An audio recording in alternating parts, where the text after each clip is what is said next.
ട്രംപിൻ്റെ ഒരു വലിയൊരു സ്വപ്നമായിരുന്നു ട്രംപ് ഗാസ അല്ലെങ്കിൽ ഗാസ ഒരു റിസോർട്ട് ഏരിയ ആയിട്ട് മാറ്റും എന്നൊക്കെ. അത് കേട്ടപ്പോൾ എന്തൊരു വേഗമായിട്ടുള്ളൊരു ഐഡിയ, അത്ര വിശ്വാസയോഗ്യമല്ലാത്തൊരു ഐഡിയ, ഒരു തമാശയായിട്ട് പലരും ചിരിച്ച് തള്ളി. പക്ഷേ ഇപ്പോൾ നാം നോക്കുമ്പോൾ മൊത്തം ഗാസ സിറ്റി പിടിച്ചെടുക്കുന്ന രീതിയിലേക്ക് ഇസ്രായേൽ സൈന്യം നീങ്ങിക്കൊണ്ടിരിക്കുന്നു.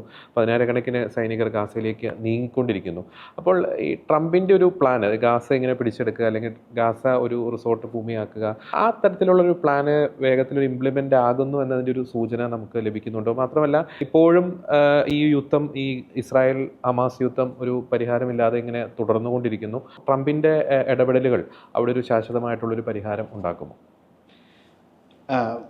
ആദ്യം സൂചിപ്പിച്ചതുപോലെ മറ്റേ ഗാസ ഒരു റിസോർട്ടാക്കുമോ എന്നൊക്കെ ട്രംപിൻ്റെ ആദ്യത്തെ ഇലക്ഷൻ കഴിഞ്ഞ ഉടനെയുള്ള പ്രഭാഷണം ഞാൻ തന്നെ ചിരിച്ചുപോയി സത്യത്തിൽ. കാരണം അത് ആരും അതിനെപ്പറ്റി അങ്ങനെ ഒരു വിധത്തിൽ ചിന്തിക്കാത്ത ഒരു കാര്യമാണ് അദ്ദേഹം പറഞ്ഞത്. പക്ഷേ ഇപ്പോൾ നോക്കുമ്പോൾ ഞാൻ ഇന്നാൾ വായിച്ചു, കഴിഞ്ഞ ഒരു കൊല്ലമായിട്ട് ഏതാണ്ട് 10,000-ഓളം ഗാസയിലെ സിറ്റിസൺസ് ഈജിപ്ഷ്യൻ ആർമി അക്കാഡമിയിൽ ട്രെയിൻ ചെയ്തുകൊണ്ടിരിക്കുകയാണ്. അപ്പോൾ എനിക്ക് തോന്നുന്നത് ഇത് അന്നേ ആൻറ്റിസിപ്പേറ്റ് ചെയ്തിട്ടുണ്ട്. അതായത് ഹമാസിനെ കംപ്ലീറ്റ് തുരത്തുക. കാരണം ഹമാസ് ഉള്ളിടത്തോളം കാലം ഇസ്രായേലിന് സെക്യൂരിറ്റി ഉണ്ടാവില്ല. അതവർ നേരത്തെ പഠിച്ചതാണ്. 2002 അന്നത്തെ ഇൻറ്റിഫാഡയിൽ 2005 വരെ അവിടെ ജൂയിഷ് ഓക്കുപ്പേഷനിലായിരുന്നു. ആ സമയത്തൊക്കെ actually Gazans had a better life. കാരണം അവിടെ 8,500 ജ്യൂസ് ഉണ്ടായിരുന്നു. ആ 8,500 Jews they controlled about 20% of the economy. അവർ ടൊമാറ്റോ, പൈനാപ്പിൾ, മാംഗോ ഇതൊക്കെ ജോർഡാനിലേക്കും എല്ലായിടത്തേക്കും എക്സ്പോർട്ട് ചെയ്തിരുന്നതാണ്. അവിടെ നിന്ന് ഇൻറ്റിഫാദയുടെ ഇതിൽ വന്ന് പിന്നെ അവരെ അവിടെ നിന്ന് ഓടിച്ചു. അമേരിക്ക വേൾഡ് ന്യൂസ് റിപ്പോർട്ടർ അവർ മോർട്ടിമർ സക്കർബർഗർ അയാളുടെ കയ്യിൽ നിന്ന് പൈസ കൊടുത്ത് കോമ്പൻസേഷൻ എല്ലാ 8,500 ജൂയിഷ് അവർക്ക് കൊടുത്തിട്ട് അവർ ഇസ്രായേലിലേക്ക് തിരിച്ചുപോയി.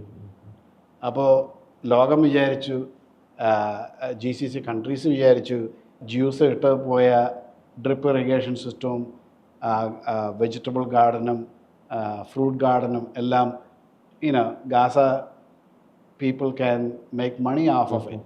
6 മാസം കൊണ്ട് ഇത് മുഴുവൻ നശിപ്പിച്ചു. അവർ പമ്പ് ഊരി വിറ്റു, ഓസ് ഊരി വിറ്റു, നട്ടും ബോൾട്ടും എല്ലാം ഊരി വിറ്റു. അതോടുകൂടി അവിടുത്തെ പരിപാടി തീർന്നു. വേറൊരു കാര്യം ആലോചിക്കുകയാണെന്നുണ്ടെങ്കിൽ അതിപ്പോൾ ഇസ്രായേലിൽ അപ്പോൾ ആദ്യത്തെ വാറിൽ 1949 വാറിൽ ഒരു 470,000 Palestinians when from Israel side. Israel independence declare ചെയ്തു. പക്ഷേ എന്നാലും അവർക്ക് ജ്യൂസിനേക്കാളും കൂടുതൽ പലസ്തീനിയൻസ് അവിടെ ഉണ്ടായിരുന്നു. അവരൊക്കെ അവിടെ നിന്ന് മാറി. അവർ വിചാരിച്ച് 8 അറബ് രാജ്യങ്ങൾ ഉടനെ ജ്യൂസിനെ വൈപ്പ് ഔട്ട് ചെയ്യും, എല്ലാ യുദ്ധം കഴിഞ്ഞിട്ട് ഞങ്ങൾക്കൊക്കെ തിരിച്ചു പോകാമെന്ന് വെച്ചു. അപ്പോൾ ഈ 472,000 Palestinians they couldn't go back because Israel won the war. അപ്പോൾ എന്നിട്ടും 470,000 പലസ്തീനിയൻസ് ഇസ്രായേലിൽ താമസിക്കേണ്ടായിരുന്നു അന്ന്. അപ്പോൾ അവിടെ മുസ്ലിം പലസ്തീനിയൻസ് ഉണ്ട്, അറബ് പലസ്തീനിയൻസ്. അവരെ സംബന്ധിച്ച് അവരോട് ചോദിച്ചു കഴിഞ്ഞാൽ അവർക്ക് യാതൊരു പരാതിയില്ല. They are law abiding citizens, they have mayors, they have council members, എല്ലാം ഉണ്ട്. അവർക്കൊന്നും അവരുടെ ഗാസയിൽ കിടക്കുന്ന പോലെ അവരുടെ സഹോദരങ്ങളോട് യാതൊരു അനുകമ്പം ഇല്ലാത്ത എന്താ, അവരിവരെ കുറ്റപ്പെടുത്താണ്. അപ്പോൾ ഈ ഗാസയിൽ ജ്യൂസ് ഉണ്ടായിരുന്നപ്പോൾ they were secure, they were economically prosperous.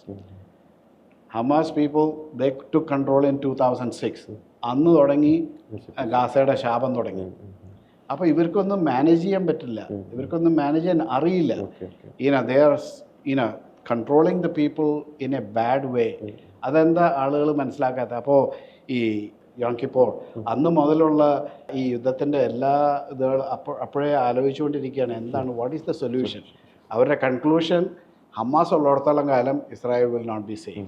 So eliminating or completely exiling Hamas in any way, that is the only solution for Israel to be peaceful. അപ്പോൾ മിക്കവാറും അതിനെപ്പറ്റി സംസാരിച്ചിരിക്കണം, അങ്ങനെ ആയിരിക്കണം Trump. It is a beautiful place for the resort and Palestinians can come back, work, make money, blah blah blah അതൊക്കെ. അപ്പോൾ ഇപ്പം ഞാൻ കാണുന്നത് ഇപ്പോൾ 10,000 Palestinians are training in the military academy of Egypt. and UAE and other countries, another country is supporting that. അപ്പോൾ ഇങ്ങനെ ഈ high ലെവലിലൊരു planning നടക്കുന്നുണ്ട് ഇതിൻ്റെ പിറകിൽ. അത് നടന്നു തുടങ്ങിയിട്ട് കുറച്ച് നാളായി ഹൈ ലെവലിൽ. അപ്പോൾ ഈ ഹമാസിനെ എലിമിനേറ്റ് ചെയ്ത് കഴിഞ്ഞാൽ ഒരു civic administration immediately will come. Security infrastructure, water, electricity അതെല്ലാം ഇസ്രായേൽ സപ്ലൈസ്. ആൻഡ് ഒരു ഗവർണൻസ്, അത് there is also prototype plan for that. അപ്പോൾ എനിക്ക് തോന്നുന്നത് വെസ്റ്റ് ബാങ്കിലെ പോലെ അല്ലെങ്കിൽ more similar to some of the cities of Palestinians in Israel, within Israel, അങ്ങനെ ഒരു സെറ്റപ്പ് കൊണ്ടുവരാണെന്നുണ്ടെങ്കിൽ it is good for the people. അപ്പോൾ അതാണ് റൈറ്റ് സൊല്യൂഷൻ എന്ന് എനിക്ക് തോന്നുന്നത്. ഇതിൽ മറ്റേ സൗദി അറേബ്യനെ സംബന്ധിച്ചിടത്തോളം, ബഹ്റൈൻ, UAE, ഇവരെല്ലാവർക്കും ഹമാസിനെ അവിടെ നിന്ന് പുറത്താക്കിയല്ല, they want to have good relationship with Israel. കാരണം ഇസ്രായേലാണ് അമേരിക്ക കഴിഞ്ഞ് കഴിഞ്ഞാൽ best in defence products and stuff like. അപ്പോൾ സൗദി അറേബ്യയും UAEയും എല്ലാവരും ആഗ്രഹിക്കുന്നത് ഇസ്രായേലായിട്ട് നല്ലൊരു റിലേഷൻ. അപ്പോൾ ഈ പലസ്റ്റീനിയൻ ഇഷ്യൂ എന്ന് പറയുന്നത് അവരെ സംബന്ധിച്ചോളം വലിയൊരു ന്യൂസൻസാണ്.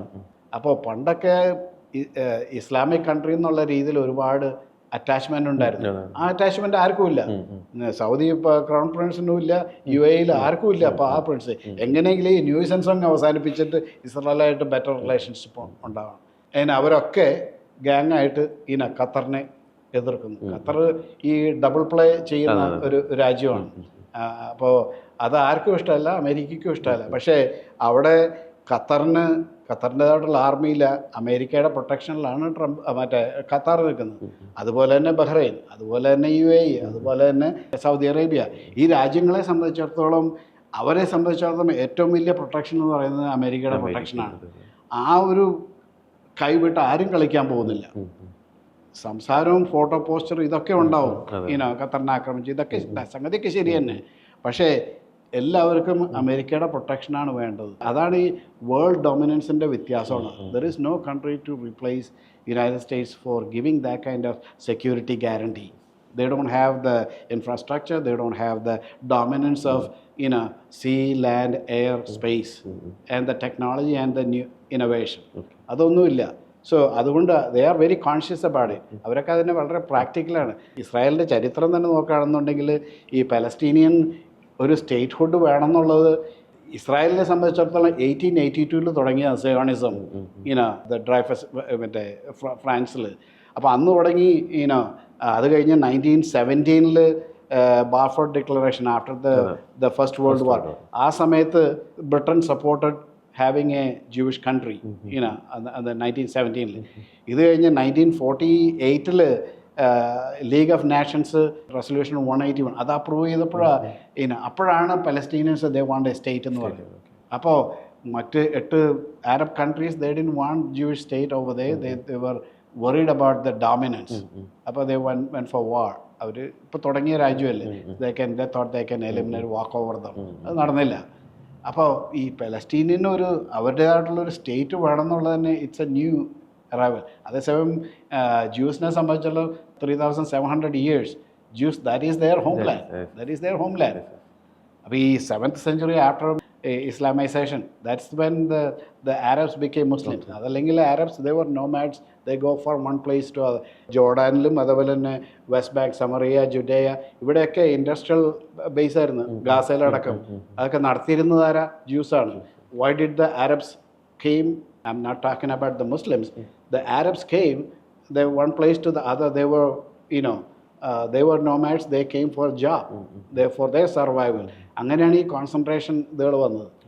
ചരിത്രം പറയുകയാണെങ്കിൽ ഒത്തിരി